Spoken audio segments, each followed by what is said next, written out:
How do you know when it's time to stop renting and purchase your first home? You're paying rent, but you'd prefer to pay a mortgage. When is the right time to start doing that? This is the question we get asked all the time. One of the things you have to do is create a financial analysis of where you are. How much money you're paying rent and how much money would you be paying in a mortgage. The first thing you want to do is create a budget, follow the budget, and track every dollar that you're spending every month. You might be very surprised at how much money you're spending on the little things that really add up at the end of the month. Once you have those numbers down, it will be a bit of an eye-opener.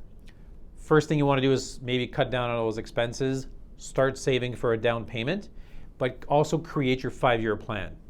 If you're paying a certain amount for rent per month, multiply that by 12 times 5. It'll show you how much money you're spending in rent in over 5 years.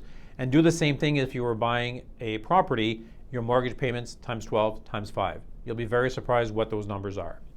The other thing you have to do is, let's say you're buying a house for $600,000, you're paying 5% down, you have a 3% interest on it, and then find out how much the property is going to be worth in 5 years from now. So let's assume that you're paying $600,000, the value increases by 3% per year, which is probably a little bit low here in the Ottawa area. That property would be worth in 5 years $730,000.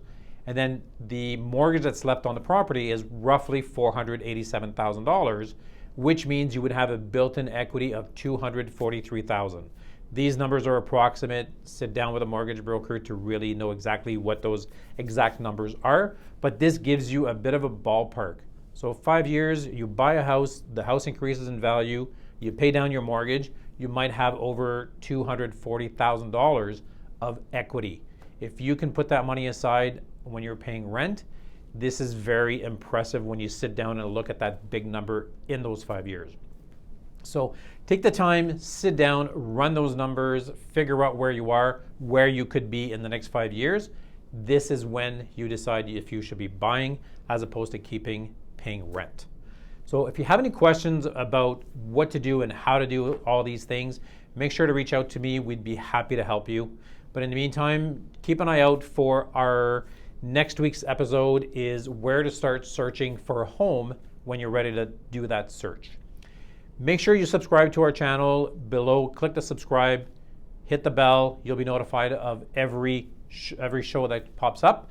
But in the meantime, if you have any questions, you want to sit down and go through this with me, make sure to give me a quick call, or you can always email me at jeanricher@jeanricher.com. Merci beaucoup et bonne journée.